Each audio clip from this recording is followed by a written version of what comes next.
Welcome to BRK health. నేను miss వియవర్మ. ఈరోజు మనతో పాటు స్టూడియోలో ఉన్నారు డాక్టర్ భరద్వాజ్ గారు, హోమియోపతి డాక్టర్. నమస్కారం డాక్టర్ గారు. ఎలా ఉన్నారు డాక్టర్? బాగున్నానండి, థ్యాంక్ యూ. డాక్టర్ గారు, మగవారిలో వీర్య కణాల సంఖ్య తగ్గడానికి గల కారణాలు ఏంటంటే? రైట్.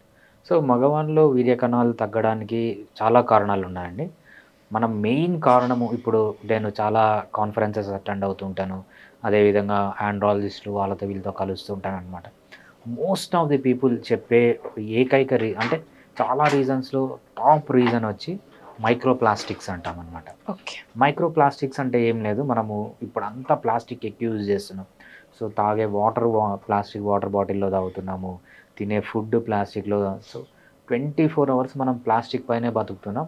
ఆ మైక్రో ప్లాస్టిక్, చిన్న చిన్న ప్లాస్టిక్స్ అంతా మన బాడీలోకి వెళ్తున్నాయి అనమాట. దీంట్లో మెయిన్గా ఎప్పుడైతే మన బాడీలోకి వెళ్తాయో ఇవి మన సెల్స్ని దెబ్బతీయడం, ఎస్పెషల్లీ మెయిల్ హార్మోన్స్ని దెబ్బతీసి ఇన్ఫర్టిలిటీని తెప్పించడానికి మేజర్ రీజన్ అనమాట.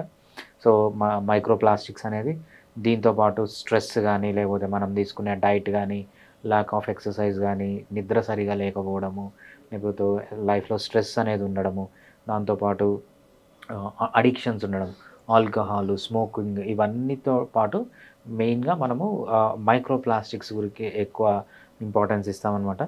దీంతోపాటు వీటి వల్లిటంతా మెయిన్గా మూడు రకాల ప్రాబ్లమ్స్ వస్తాయి.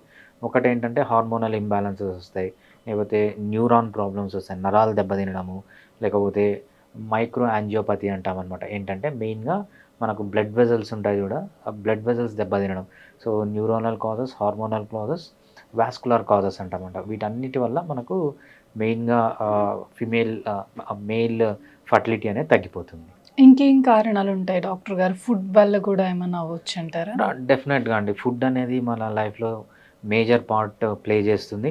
సో ఎస్పెషలీ మనము తినే ఫుడ్, అదేవిధంగా ఏమేమి తినకూడనివి తింటున్నాం, ఏమేమి తినాలో అవి తినట్లేదు. సో ఫుడ్ అనేది చాలా మేజర్ రోల్ ఉంటుంది. ఫస్ట్ మనం చెప్పుకున్న ఈ మైక్రోప్లాస్టిక్స్ తర్వాత మేజర్గా ఫుడ్ వస్తుంది, ఆ తర్వాత ల్యాక్ ఆఫ్ స్లీప్ వస్తుంది, తర్వాత ల్యాక్ ఆఫ్ ఎక్సర్సైజ్ వస్తుంది, దాని తర్వాత స్ట్రెస్ వస్తుంది, దాని తర్వాత మనకు అడిక్షన్స్ అనేవి వస్తాయి. ఇది ఆర్డర్లో ఉంటుందన్నమాట. ఈ వీర్య కణాలు పెరగాలి అంటే ఏం చేయాలి డాక్టర్ గారు? రైట్. వీర్య కణాలు పెరగాలంటే మనము మెయిన్గా చేయాల్సింది ఏంటంటే వీలైనంత వరకు ప్లాస్టిక్ తగ్గించాలి, ప్లాస్టిక్ వాడకం తగ్గించాలి, అది చాలా మెయిన్. సో దీంతోపాటు మనకు లైఫ్ స్టైల్లో 5 మేజర్ థింగ్స్ ఉంటాయన్నమాట. First diet, second sleep, third exercise, fourth మనకు స్ట్రెస్లెస్ లైఫ్లో ఉండడము, ఫిఫ్త్ మనకు అడిక్షన్స్కి దూరంగా ఉండడం. సో ఎస్పెషలీ మనం డైట్కి వచ్చేటప్పటికి ఏంటంటే లో కార్బోహైడ్రేట్ డైట్ తినాలి. లో కార్బోహైడ్రేట్ డైట్ తినాలంటే మనకు కార్బోహైడ్రేట్ ఎటువంటి డైట్స్లో ఉన్నాయనేది చాలా ఇంపార్టెంట్ అనమాట.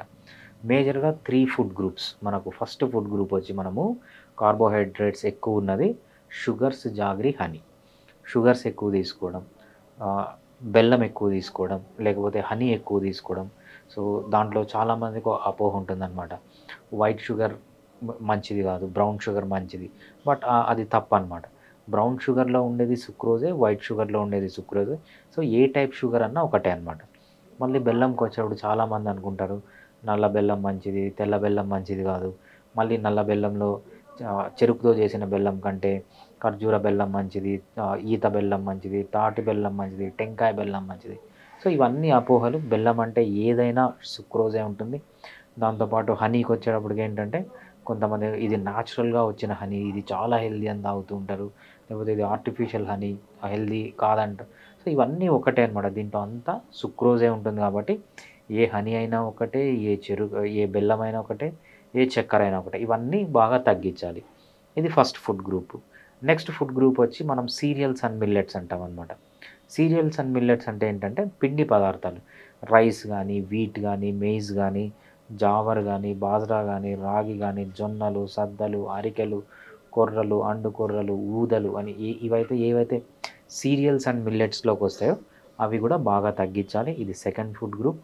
ఇంకా థర్డ్ ఫుడ్ గ్రూప్కి వచ్చేప్పటికి ఫ్రూట్స్ అనమాట. ఫ్రూట్స్ తీసుకోవచ్చు, బట్ స్వీట్ తక్కువ ఉన్న ఫ్రూట్స్ తీసుకోవాలి.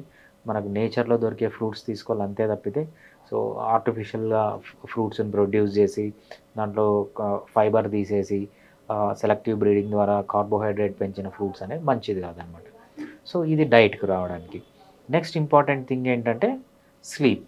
నిద్ర అనేది చాలా ఇంపార్టెంట్. సో అడల్ట్ మగవాళ్ళు అయితే 7 to 9 అవర్స్ కంప్లీట్గా నిద్రపోవాలి. Both quality of sleep and quantity of sleep అనేది చాలా ఇంపార్టెంట్. దీని తర్వాత వచ్చి ఎక్సర్సైజ్ అనమాట. ఎక్సర్సైజ్ చేస్తే ఏంటంటే lot of growth hormone release అవుతుంది, లాట్ ఆఫ్ టెస్టోస్టిరాన్ రిలీజ్ అవుతుంది. సో సో ఎస్పెషల్లీ ఎక్సర్సైజ్ అనే మన వాళ్ళు ఏం చేస్తున్నారంటే ఒకటే టైప్ ఆఫ్ ఎక్సర్సైజ్ చేస్తారు. ఫర్ ఎగ్జాంపుల్ కొంతమందికి కండలు పెంచడం అంటే ఇంకా అదే చేస్తుంటారు అనమాట. ఎప్పుడు ఎక్సర్సైజ్ అనేది అలా ఉండకూడదు. ఎక్సర్సైజ్ అనేది మనకు ఆల్మోస్ట్ 9 అడాప్టేషన్స్ ఉన్నాయన్నమాట. ఫస్ట్ది స్కిల్ అంటాం. స్కిల్ అంటే మీకు పర్టికులర్ ఫిజికల్ యాక్టివిటీలో ఉన్న స్కిల్. సెకండ్ మనం ఏమంటామంటే స్ట్రెంగ్త్ అంటాం, బలం అంటాం అనమాట. బలం రావడానికి సపరేట్ ఎక్సర్సైజెస్ ఉన్నాయి, అవి బాగా చేయాలి. నెక్స్ట్ ఏమంటాం స్పీడ్ అంటాం అనమాట. స్పీడ్ అంటే ఫాస్ట్గా బాడీ మూమెంట్ వచ్చే మూమెంట్స్ని స్పీడ్ ఎక్సర్సైజెస్ అంటాం అనమాట. స్ట్రెంథనింగ్ ఎక్సర్సైజెస్, స్పీడ్ ఎక్సర్సైజెస్, ఈ రెండింటిని కలిస్తే మనం ఏమంటాం అంటే పవర్ ఎక్సర్సైజెస్ అంటాం. పవర్కి సంబంధించిన ఎక్సర్సైజెస్. దీని తర్వాత హైపర్ట్రోఫీ. హైపర్ట్రోఫీ అంటే కండలు పెంచడం అనమాట. Hypertrophy exercises. Local endurance, for example మీరు పుష్అప్స్ చేస్తున్నారు, పుల్అప్స్ చేస్తున్నారు, అది పర్టికులర్ మజిల్ గ్రూప్కి సంబంధించింది అనమాట. ఇటువంటివి చేయాలి. దాంతోపాటు మనం ఏంటంటే ఎండ్యూరెన్స్ ఎక్సర్సైజెస్ అంటాం అనమాట. Mid duration endurance, long duration endurance, short duration endurance అని డిఫరెంట్ టైప్ ఆఫ్ ఎక్సర్సైజెస్ ఉంటాయి. ఈ ఎక్సర్సైజెస్ అన్నీ ఎప్పుడు ఒక కాంబినేషన్లో చేయాలి. ఒకటే ఎక్సర్సైజ్ కాకుండా డిఫరెంట్ కాంబినేషన్స్లో చేయాలన్నమాట. ఇవన్నీ ఎక్సర్సైజ్కి సంబంధించింది. థర్డ్ ఏంటంటే స్ట్రెస్లెస్ లైఫ్లో ఉండాలి. ఎస్పెషలీ స్ట్రెస్ వల్ల ఏమవుతుందంటే మనకు కార్టిజాల్ రిలీజ్ అవుతుంది, అడ్రినల్ అనే హార్మోన్ రిలీజ్ అవుతుంది. ఈ అడ్రినలిన్, కార్టిజాల్ ఇవన్నీ ఏంటంటే సెక్షువల్ యాక్టివిటీ పైన మేజర్ రోల్ ఉంటుందన్నమాట. ఎస్పెషలీ మనము ప్రీమెచ్యూర్ ఎజాకులేషన్ అంటాం. ప్రీమెచ్యూర్ ఎజాకులేషన్ అనేది ల్యాక్ ఆఫ్ ఎరెక్టైల్ డిస్ఫంక్షన్ అంటాము. ఎరెక్షన్స్ లేకపోవడానికి మెయిన్ రీజన్ వచ్చి మనము స్ట్రెస్ అని చెప్తాం అనమాట. ఎప్పుడైతే స్ట్రెస్ తగ్గించుకుంటే సో ఆల్మోస్ట్ చాలామందికి ఈ ఫర్టిలిటీ ప్రాబ్లమ్స్ తగ్గుతాయి. దీంతోపాటు నెక్స్ట్ అడిక్షన్స్ అనమాట. ఇప్పుడు ఎట్లున్నారంటే smoking, alcohol, video game addiction, paan addiction, different types of అడిక్షన్స్లో ఉన్నారు. సో వీటన్నిటి నుంచి బయటకు వస్తే మంచి ఎరెక్టైల్ ఫంక్షన్ ఉంటుంది. అదేవిధంగా ప్రీమెచ్యూర్ ఎజాకులేషన్ లేకుండా సో సెక్షువల్గా చాలా యాక్టివ్గా, హెల్దీగా ఉంటారు. Thank you doctor. థ్యాంక్స్ అండి.